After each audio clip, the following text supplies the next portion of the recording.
Hello, friends. Today I'm going to give you an overview of my talk on the day of People's March, and that would be on Saturday. I'm going to talk about a couple of key concepts regarding feminism.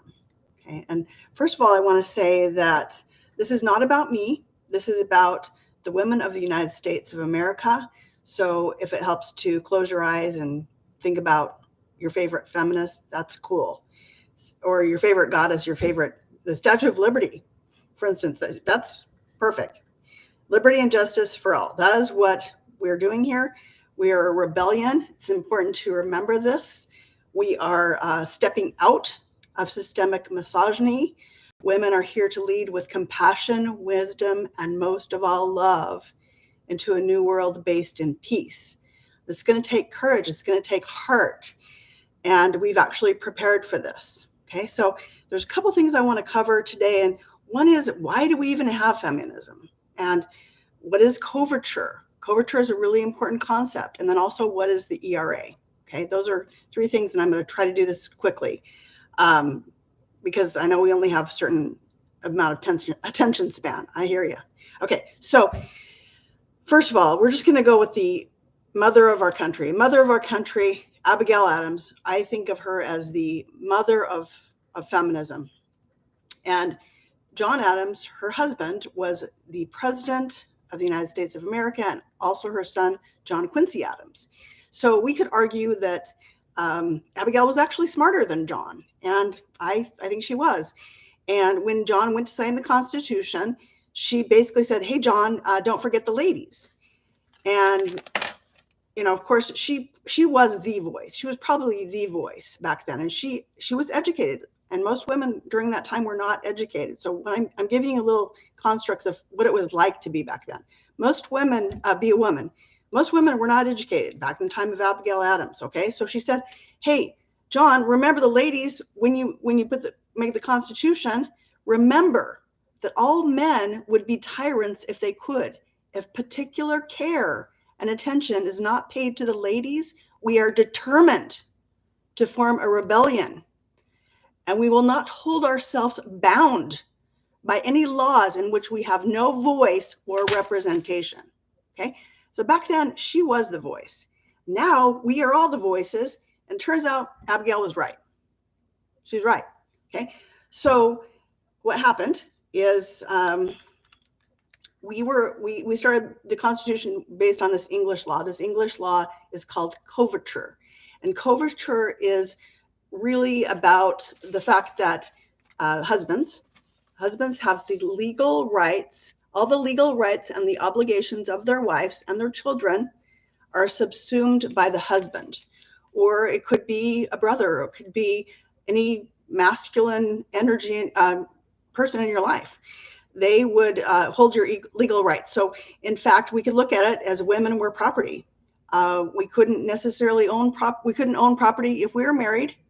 We were property. So if you're single and you didn't have a job, like maybe you weren't a seamstress, maybe a nurse, a school teacher, you only had so many options. Okay, so maybe you know where I'm going with this. Okay, we could talk about fallen doves. We could talk about the girls. Okay, that's all part of U.S. Herstory, and sex trafficking is American as apple pie. Okay, I'm not going to get into that right now because I'll probably cry. But just so you know, we only had so many options. If you were a single lady, you only had so many options.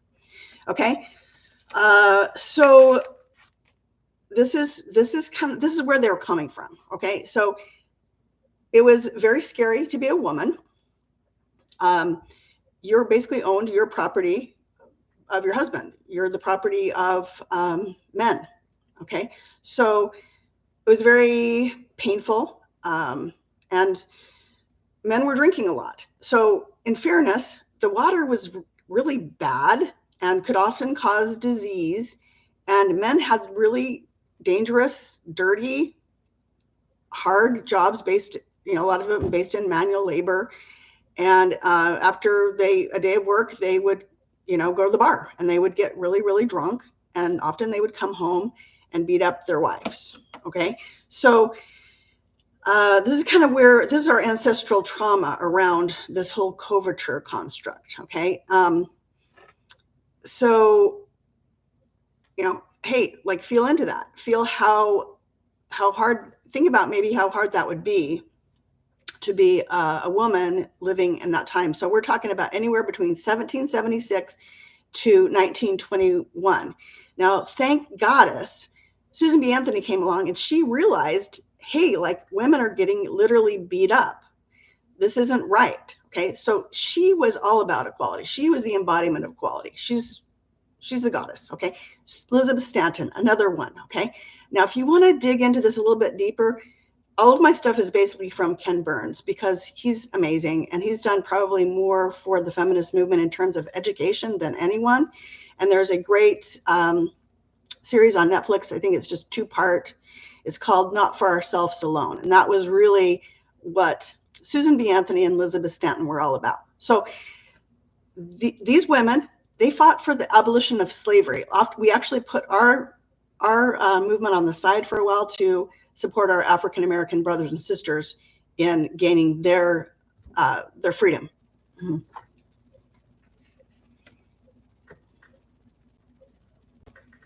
Hey, it's Stacy back again. I had my video cut out, which is interesting. But anyway, the whole thing about feminism is it's about equality.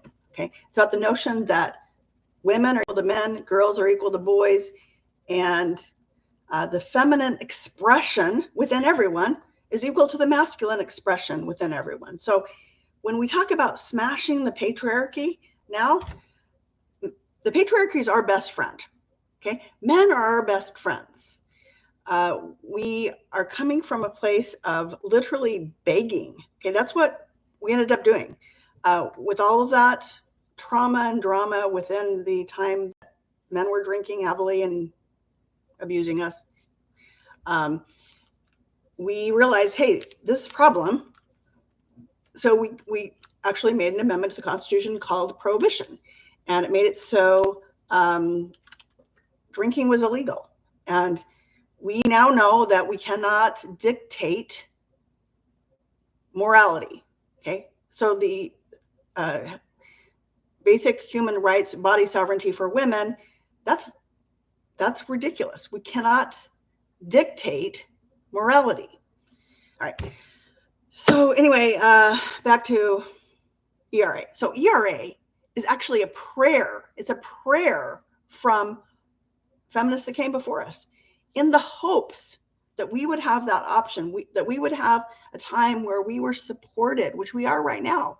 The ERA is a constitutional amendment that's ratified, and that means that it's been passed by 38 states and both houses of Congress in 1972, and then finally ratified in January of 2020 prior to the fall of Roe. This is important to remember, y'all. Okay, so that means we actually have our own, we're taking care of our own legal protection under the rule of law, which is the Constitution is the mother of all documents. It's basically saying that women have the same legal rights as men. Okay, the question is, do our legislators have the consciousness to ensure that it's published? As of January 20th, we will not have that. Okay, we will not have that. The incoming administration has been very clear that they are against the feminine. Why? It's all about power and control. Okay, so it's really important that we remember who we are. We work together as a team. I think we as women, we need to grow up. The term girls actually came from sex trafficking. That's really where it all came from, because girls need someone else to tell them what to do. They're the immature female, and that's fine if you're under the age of 14. But after that, if you're female, you need to call yourself a woman or higher. Super important. Okay. Right now, what we can do is hold space for women. We can support our girlfriends when they use their voice to express themselves. That's something that they couldn't do back in the day. Susan B. Anthony was amazing. She had brass tits, and so did Elizabeth Stanton. They were mean to to Susan B. Anthony, people threw bad vegetables and fruits at her. I mean, that's bad. She was not popular. She became popular, but she wasn't popular in the beginning. So we live at I suggest we live on a whole different level of consciousness.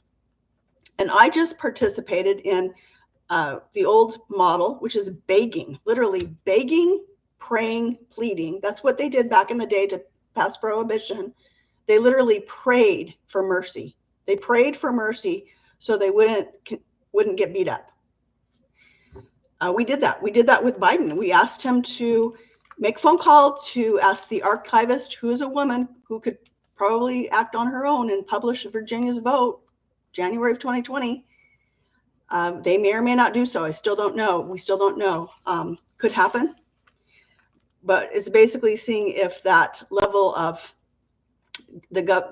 government has the desire or the potency to actually act on the behalf of the feminine. In the past, in the old consciousness, the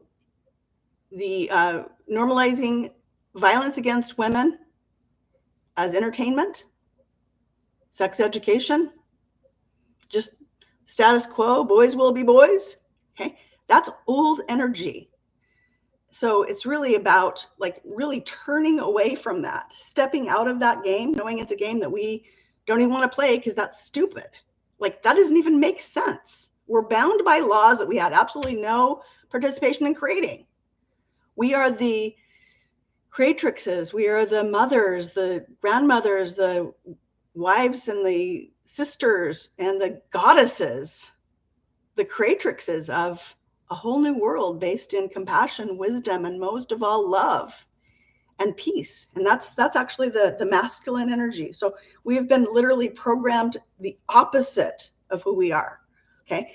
And that's just an old energy that, thank goddess, we don't have to deal with anymore. Okay. So anyway, I'm going to be talking about this a little bit more on Saturday, but these are basic constructs, basic concepts, coverture, the Equal Rights Amendment, and the fact that you have been lied to about your very identity as a woman and as human on this planet, because we only had access to certain levels of consciousness. We only had so many tools in our toolbox.